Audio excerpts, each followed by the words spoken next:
Hi. So, I just started this YouTube channel. I don't know, maybe it can help somebody, maybe not. I'm just doing it to kind of keep myself sane, maybe, on this carnivore diet. But I kind of want to just go through what is sure to be a rambling account of what I've been through. This is coffee. I haven't had coffee in 17 days. This is day 17 of not having coffee, but I'll get more to that in a second. I've been carnivore for 41 days. Yeah, 41 days. So immediately, let's see. So let me see, when was that? Okay, so what happened to me was that I went to my annual that's covered by insurance with a resident doctor at a clinic that I had just met, and he took my blood and everything. We talked about my past and stuff, and he told me on the phone the following Monday or something that I had pre-diabetes, which came as kind of a shock to me because, I mean, I am considered obese, I guess. But so I said, what do I do? And he said, eat your leafy greens and exercise. And then maybe I'll put you on a medication, but that's for future times. So I was like, okay, I know I don't want to take medication for pre-diabetes or diabetes or whatever. I don't want to be on meds because that would mess with my ability to be able to fast or something. So I just started searching out the internet like you do, and trying to see what a good diet for that would be. He just told me leafy greens. He didn't say you need to do low carbohydrate, high fat diet, but that's what the internet was saying. And then all this carnivore stuff started popping up, and I was like, previously had rejected the whole idea of carnivore because of just the common FUD that everyone believes that if you have too much red meat, and too much saturated fat, that it's going to cause you to have a heart attack or heart disease or something. It's going to clog your arteries, right? Because that's what they've been saying forever. And maybe subconsciously I was like, this doesn't sound right, but I guess it's what they're saying. So, I've been vegan before and stuff, and my skin got really clear on 6 months of raw veganism. That's just kind of a tangent, but on January 9th, I just guess, I don't know what video I saw or what bit of evidence I saw, but I decided to become carnivore. And so I just started eating meat and stuff. I kept drinking coffee, and about, I guess, not even 30 days into that, I started doing a fast because I had that planned out anyway to do for 2 weeks in February, just a water only fast. So I went 8 days of that. I went on day 9. My wife was like, I need your help with the kids, and I'm going crazy. So I quit my fast because she needed energetic version of me to help out with the kids. So in that time I quit doing coffee, and then when I started eating, I quit.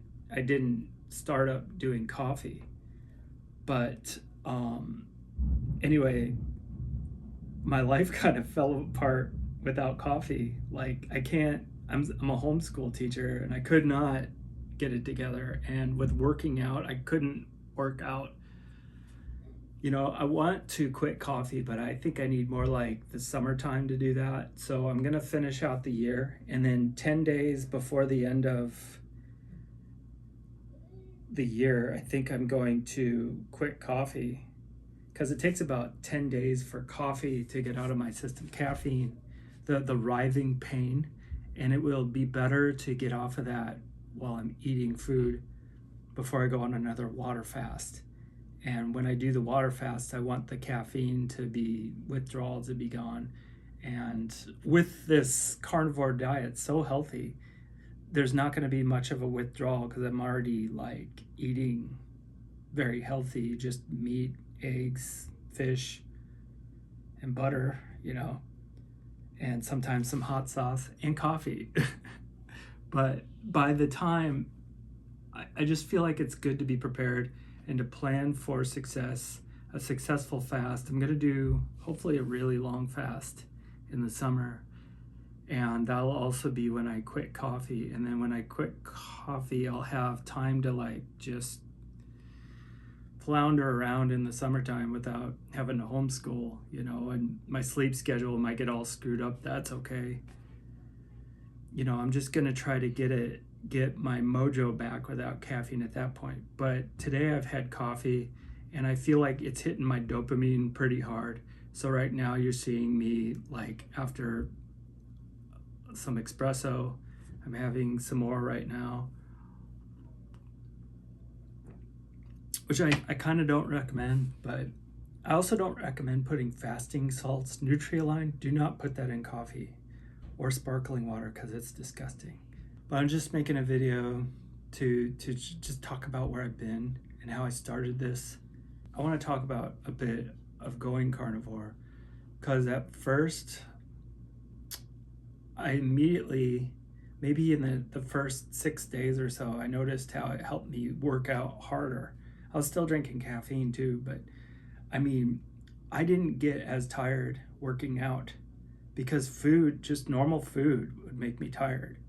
Like, and doing sit-ups, it always took me so long to do it, but I could just hammer out my workout so much quicker with the carnivore diet. And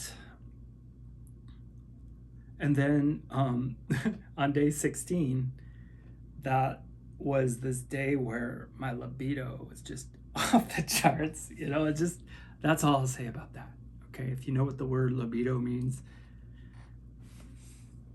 it was a fine day.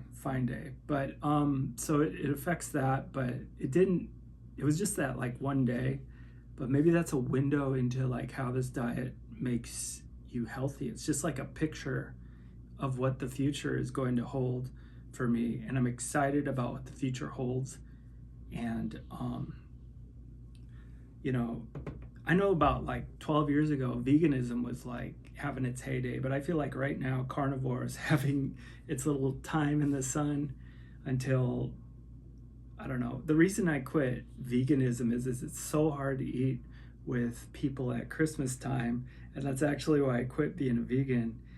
And I felt so healthy, but I just ended up eating a burger at a restaurant with my parents. I was away from my home.